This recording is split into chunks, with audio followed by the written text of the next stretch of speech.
Hey everybody, this is Felix Kruger's conversational AI dialing in straight from the metaverse. No, of course not. This is Felix Kruger dialing in live from Sydney. Real people, real insights this week again at Sales Enablement Live. And we have a whole lot of things to cover as always. The first thing we'll cover is the key insights from this week's episode of the State of Sales Enablement podcast. I had an awesome conversation with Carroll from Hubspot around performance mindset. So, a few insights to share on that front. Very interesting topic, something that I'm also very passionate about and spend a lot of time thinking about. So, looking forward to sharing those insights with you. And we'll also look at a few sales news announcements and articles that have been published in the last week. And then last but not least, we will cover a Q&A, any questions that you might have during this live stream, and also some of the topics that have come up in recent conversations that I want to talk about. LinkedIn is always a great place for robust conversation and a great source of inspiration for me always when it comes to this Q&A section. So I will share those insights with you as well. So, but before we get started, I also wanted to share with you a webinar that is coming up. It's the first kind of these webinars that I will be running. The one coming up is called Strategic Sales Enablement. It's a step-by-step guide for sales leaders. And in this webinar, we'll be breaking down the method that we essentially apply for my clients at my business, Fast Forward, written FFW, where we guide businesses from having no sales enablement at all to operating in a very strategic way and introducing a sales enablement for their business. And we'll be breaking down those steps in that webinar. So I would encourage anybody, especially sales leaders listening to this, to attend this webinar. And we will, this webinar is, by the way, not gated. It only requires a one-click registration on LinkedIn. I'll drop a link to that webinar in the comments below or in the description if you're listening to the podcast version of this live stream. And yeah, I would encourage you to attend. It would be great to hear your opinions on the things that we share. And I think they will be very, very valuable to a lot of people interested in sales enablement and how to make that work for their organization. Now, moving on to the first section of Sales Enablement Live this week, which is the performance mindset with Carroll. And as I said, the mindset side of things is a topic that I'm really passionate about. And I think the conversation with Isaac particularly resonated with me just simply because we talked about mindset not only in terms that are typically covered when people talk about mindset and what sort of mindset is required for high performance. But we also talked about mindset on a meta level and on a management level, which is particularly relevant for sales enablers out there because, your own mindset is important. But obviously, if you're a sales enabler, it is also important to be able to identify and work with your sales reps on their mindset. And I think those boxes were certainly ticked in our conversation on the State of Sales Enablement podcast. And let's listen into the very first clip of that conversation that I want to share with you.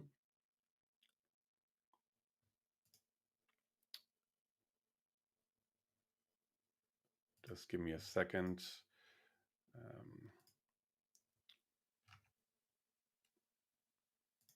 Here we go. But you can't make anyone do anything. You can't change their mind. You can't update their mindset. You can't make them do anything. It has to be a decision that they have made that they want to do. And then all of the work is themselves. It's all internal. You there as a coach or you there as a manager is there to help guide them and almost like a little bit of a sell-up, ask those questions that helps them kind of start to resonate with what you're talking about.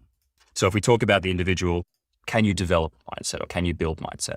Absolutely. If anyone's listening to this podcast and thinking, classic phrase, it's just who I am. This is a very comfortable way to excuse yourself from maybe things that you know you should be doing a little bit better or you know you can improve on. But as soon as you say that, your brain kind of goes, okay, we've established that's the reason. And the human mind can be tricked so quickly, right? So long as we give a reason, regardless of the validity of the reason, that's enough. Right. So if we think about, can anyone change their mindset? Absolutely. We should still be looking for this though in our hiring process. So when we think about hiring, you've got a few things again. So you're looking at craft and technical ability. If you're hiring a salesperson, can they sell? What experience do they have? Do they have negotiation techniques, able to handle disagreement and conflict? Can they tell a good story? Can they get someone excited and paying attention and putting themselves into it? That's the craft aspect. But then when you come to things like the behavioral questions, this is where we can dig a little bit deeper. And this is where you start to see, you can Google online, 30 best behavioral questions to ask in an interview kind of thing. And sometimes those are really handy to kind of kick yourself off. But I would say as a hiring manager or a sales manager looking to, let's say, search for mindset, I would encourage you to sit down and think about your why. What kind of mindset is important to you and your team? Why do you value this so much? How have you seen this represented in other members of your team or other people in your company or professional circle? And what are the questions that you personally would ask to uncover that? And as soon as you start to ask someone else's question, you've already lost that little bit of resonance that you want to have with the interviewee or the candidate and starting to get kind of that interplay and connection of discussion, because that's when things really start to get interesting. All right. So a lot of things to unpack here. I think the very first thing that Isaac mentioned about, a mindset being something that you can adopt and change. I think this is absolutely something that, or a realization that is non-negotiable for anybody that you hire in sales. I think a growth mindset, nobody's born a genius. Everybody's learning along the way. And a growth mindset is pretty much non-negotiable in 2022. And from my point of view, certainly parenting has been a real eye-opener on that front, and really understanding human learning. I spend a lot of time with my son and really watch closely, how he learns and how he adopts certain things that I teach him. And I think a lot of the principles that that you learn to acquire as a parent, and that you human learning principles that children display, I think are really useful if you are a hiring manager as well, like in sales and in any other area for that matter. I think the other thing that was really interesting, what Isaac touched on here, was the hiring methodology, and the fact that you have to identify the mindset to succeed for your own business, and I think you have to identify the mindset to succeed within the business that you're hiring for, and the mindset that people need to succeed within the team that they operate in. And I've seen it many, many times that people have hired people with this particular skill set, but they didn't really, really put emphasis on the mindset during the hiring process. And of course, those sort of hires didn't work out. So I think this is an area that deserves a lot of emphasis. But having said that, I think there is some sort of, popular myth floating around that it is really important to hire for attitude and not for skill. I do agree with that to a certain degree, but I do think that a certain level of skill and a certain level of knowledge around a certain area is also a reflection of the right mindset. Yeah. So if somebody applies for a role, doesn't know anything about the space, but has a great attitude in some shape or form, I don't think that's a great hire, because if that person had the right attitude for your role, that person would have already done the groundwork to actually gain a better understanding of the kind of space that they would be operating in, and so on. So I think, as I said earlier, a growth mindset is non-negotiable. And then beyond that, I think a certain level of basic knowledge is required to then build on that. And I think, people that really own their development and really have that growth mindset and are really putting a heavy emphasis on developing themselves on an ongoing basis, those are the people that will sooner or later succeed in roles, in any role, but in sales in particular. Now, the next area that we touched on in our conversation was about creating a safe environment to fail. And let's take a listen on that front. Um, just give me a second to call that up.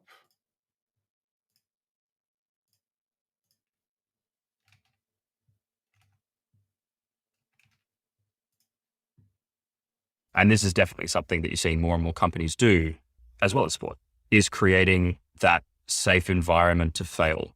I think there's been an evolution of that discussion of fail fast and fail often, moving from maybe what it was before, which was a great slogan to say and to share, to people now actively practicing this and saying, okay, if we want them to be able to have that call with the CEO and smash it out of the park, we need to give people the opportunity to fail. That's how humans learn, right? We learn through trying something, failing, and then making a small course correction or tweak based on our experience of that. How unfair would that be? Like, hey, you've just started sales. We expect 100% close rate. You just be sitting there being like, well, that's not going to happen. That's impossible, right? And you're setting someone up for failure, which if we go back to mindset, now their self-talk is going, well, I couldn't achieve what I was meant to do. I'm terrible. I'm a failure. Why bother practicing?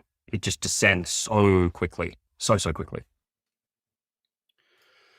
All right. So, yeah, creating an environment to fail, absolutely crucial. I think Isaac was right. I think about 10 years ago, I could really tell that there was a slogan that a lot of companies were going for, but they didn't really practice what they preached.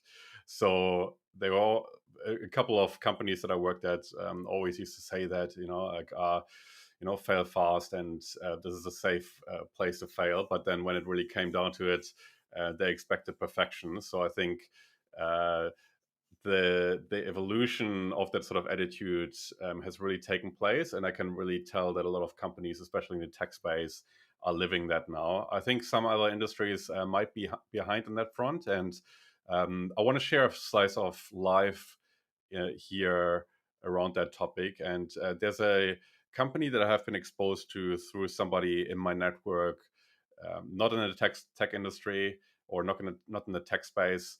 Um, and that company really had that attitude of expecting perfection in everything that employees were constantly doing. And that essentially made for a terrible culture. And the person that I knew at that company became really anxious about doing things wrong. And, because everybody had that attitude at the company, the managers were really nitpicking, and oftentimes perfection meant uh, doing things according to how the manager would do it, which is pretty much impossible unless you're a mind reader or you've been working with that person for 30 years and you know exactly what is expected. So I think that sort of attitude of expecting perfection is the exact opposite of creating a safe environment to fail. And I think that's really poison for any company culture, constantly expecting perfection. And creating that safe environment to fail, I think, again, reverting back to what I said earlier about parenting, this is how we all learn. This is how little children learn early on. Like nobody grows up knowing how to say every single word perfectly, or nobody knows when they're little how to walk and how to run. Like everybody fails, everybody falls over, everybody mispronounces words. I still do it a lot in English, as you might have noticed. But those kind of things are part of human behavior. And I think creating a safe environment to fail is particularly crucial in sales. You might be working for months and months on getting the CEO of a company that is your ideal customer on the phone line for a 15-minute conversation, and then suddenly you say the wrong things and the deal goes nowhere, right? And I think deliberate practice and really creating those safe environments to fail when it doesn't really matter, but creating that environment for failure that nurtures ongoing improvements is really crucial for sales reps to really develop on an ongoing basis and to really performing when it matters. And I think that also comes down to, what sort of seniority level you're hiring for as well. I mean, at the end of the day, the salary that you pay somebody is directly correlated to the experience somebody has and to the amount of mistakes that person has previously made in their career that won't impact your business when you hire that person, right?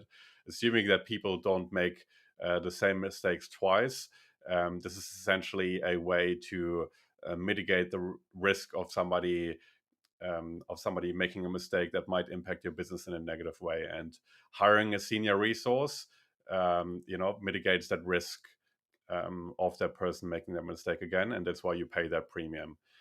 I think the the attitude and the sort of experience that you get when you have somebody when you hire somebody senior is especially crucial from a sales enablement point of view. I think senior sales enablement resources really have the potential to reduce that runway that you need to make sales enablement really work for yourself. And I think that's why I would always be advocating for senior resources who've already made a lot of mistakes or witnessed a lot of mistakes in their career to get sales enablement going for your business. So on that note, I want to move on to the next section of this session. I came across an article this week that was titled "Where Do Salespeople Fit in a Digital World?" and that was published on the Harvard Business Review. And I think that article was quite interesting, or a few aspects of this article was quite interesting. And again, I drop a link to that article in the show notes of this episode in the podcast version.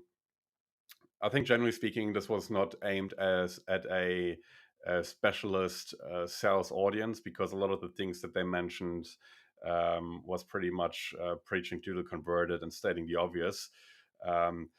But I think a few interesting points that they mentioned here was that virtual selling works best if trust is already there. And I think there's a whole lot of truth in there. If you think about virtual selling and the sort of behaviors that come with it, oftentimes you have a stranger on the internet reaching out to you and starting a sales conversation. And I think there is still not a lot of trust there when somebody random on the internet contacts you wanting to start a business conversation.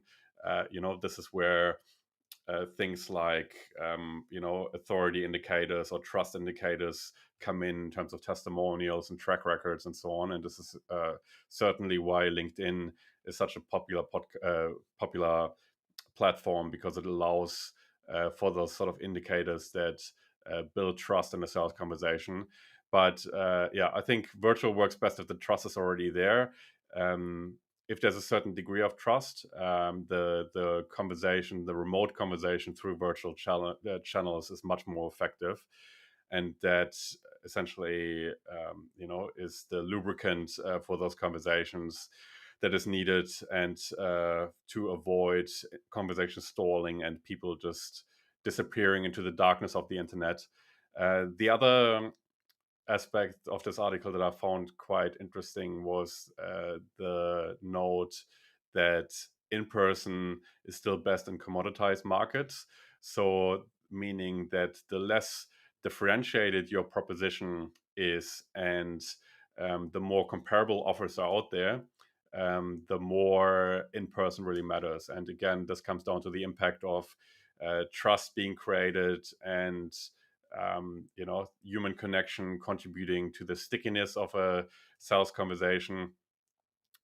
I think, yeah, if you think about any commoditized markets that are not very differentiated and don't have a value proposition that really differentiates the offer from other providers in market, this is where really in person is still really important, and where it really makes sense to continue engaging customers in person, at least in the very beginning of the conversation. Now, then the conclusion of this article was essentially that the question doesn't shouldn't be whether or not salespeople will become redundant. It should rather be if or how sales can best partner with digital tools. And again, I think this is absolutely true. Um, I recently read a book called The Feeling Economy: How Artificial Intelligence is Creating the Era of Empathy by Ronald T. Rust, which is pretty funny because T. Rust, if you see it on paper, reads trust. So it's pretty funny that that is his name, writing about the feeling economy. And in that book, the author essentially describes how the economy is now moving on into a artificial intelligence economy, and more companies are creating efficiency through artificial intelligence. And this certainly impacts sales as well. And the argument that this author makes in his book is that in an economy where artificial intelligence is applied in more areas, the areas that are really exclusive to humans, which at this stage is empathy and the ability to create really strong human connection, is something that really will be driven by humans for a very long time. And when you think about a consideration within a business process of whether something should be automated or not, we reach that stage where humans are really competing with artificial intelligence. And his argument is that, particularly in the sales profession, humans will have the edge for a very long time. And I think this is a very interesting notion. And at the same time, even though humans might still have the competitive edge, humans will still be able to create efficiencies in the background by utilizing artificial intelligence tools. And salespeople partnering with artificial intelligence tools, so to speak, to become better at their craft and to practicing and making mistakes in a safe environment, as we discussed earlier. I think those sort of salespeople partnering effectively with artificial intelligence will certainly have the edge in the long term. And but he also says that in the long run, I'm not quite sure which time frame he quoted there, but I think it was around the 30-year mark. He expects within 30 years, artificial intelligence will even be stronger in terms of human skills such as empathy. So by that point in time, even humans might become redundant in the sales profession. But yeah, 30 years is quite a long time, so we might have some runway on that front. I think the other interesting aspect of that whole discussion around humans versus artificial intelligence and empathy being something that offers a competitive edge and is something that companies are actively looking for is that again, when we talk about mindset, I think the mindset around empathy really changes, and if you think about the whole discussion around equality, the gender equality between males and females, and females unfortunately still being underpaid by a lot of companies. Suddenly the empathy that females bring to the table, particularly in the sales role, becomes so much higher valued, and has such a greater potential to add value to a business as a competitive edge, that females, particularly in the sales profession, have the potential to be higher paid. So I think, this is one of the positives that might come out of the whole artificial intelligence technology taking over, and probably also a reason for males to feel more confident or comfortable with their empathetic side, and that it's not necessarily a sign of weakness but a sign of strength, particularly in a professional environment. And I think artificial intelligence in that context really offers us the opportunity to become more human. I think that's certainly a positive development. Now, on the note of partnering with technology or salespeople partnering with technology, LinkedIn has announced that they will roll out new Sales Navigator search features and CRM integration updates. So that's something that will be rolled out in the coming weeks, as far as I'm aware. So anybody who really puts an emphasis on social selling within their sales organization should certainly look out for that. LinkedIn has a event called Spark that is coming up on March 16th. So that is Australian time. So that might be March 15th for other parts of the world. And I think there will be a whole lot of announcements on that front. So it might be worthwhile looking out for that.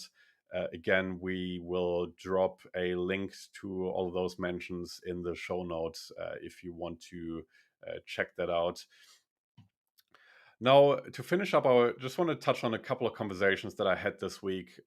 Always very stimulating to connect with people on LinkedIn and to lead those sort of conversations. And the first conversation that I had, where I just want to share my thoughts with you, was today actually with Adam Krug from Pega from the UK. And we had a conversation about just-in-time enablement, and he shared some really interesting thoughts on that front. I'm sure you'll see more content from Adam around that topic, I think, because he has some really interesting angles on that front. And his thoughts around just-in-time enablement are really interesting. So just-in-time enablement, for those who are not familiar, is the concept of providing support for sales during the conversation exactly when they need it. And I think the main problem that we always encounter around just-in-time enablement is the resourcing side of things. So if that is done by a human, you always have the issue that there's only so many hours in a day by sales enablement professionals, and it's not really possible to support every deal hands-on and just in time, on an ongoing basis. And this is really where technology comes into play to support scale on that front. And in our discussion, we were talking about how there is a opportunity in scale, but there's also danger in scale, in the sense that if the algorithm utilized to provide just-in-time enablement and to expose certain support for sales in terms of training content, in terms of buyer content, in terms of advice on how to lead a certain conversation, if the algorithm isn't configured correctly, there might be the danger of sales not relying on this and seeing that the algorithm doesn't get things right in each case, and sales essentially developing a blind spot for those recommendations. So I think the opportunity here is really huge for companies to get that right. But I do think it has to be very right, so to speak, for it to really make an impact at scale. But if you think about it, a virtual assistant providing just-in-time support during sales conversations and really being a coach, I think that would be an amazing feature to have in any sort of tech platform out there, and really has the potential to even coach low-performing salespeople into becoming really high performers if done right. I'm not aware of anybody who does that really well. Maybe, yeah, let me know if you've come across any technologies that do that really well. But I do think down the track we'll see more of that, and done better than what we see at the moment. Now, the other conversation that I had this week as well on LinkedIn was with Dave Nell from Miro, and he mentioned we had a discussion around activity metrics versus revenue metrics, and activity metrics still being a measurement of success for some sales enablement teams. I think is only valid if the revenue metrics and the revenue KPIs are there. Revenue should always be the North Star for any sales function, because that's at the end of the day the purpose of sales. Activity metrics, as Dave pointed out, are really crucial to get the execution right on the way towards revenue metrics. So I think this is certainly a discussion that will continue. I think we will be recording a podcast episode probably along those lines in the future. So something to look out for. The other news as well is that John Moore has announced that his trust enablement community will be no more. Really sad news, because it was pretty much my favorite sales enablement community out there. He'll be shutting that one down because he said that it doesn't really add value beyond the existing larger communities out there anymore. Yeah, sad news for everybody who was involved in the trust enablement community. Yeah, but thanks again, John, for setting that up. I've made a lot of great connections through trust enablement, and those sort of connections live on far beyond the interaction within the community. So it certainly offered a lot of value to me. So yeah, thanks again for running that for as long as you have.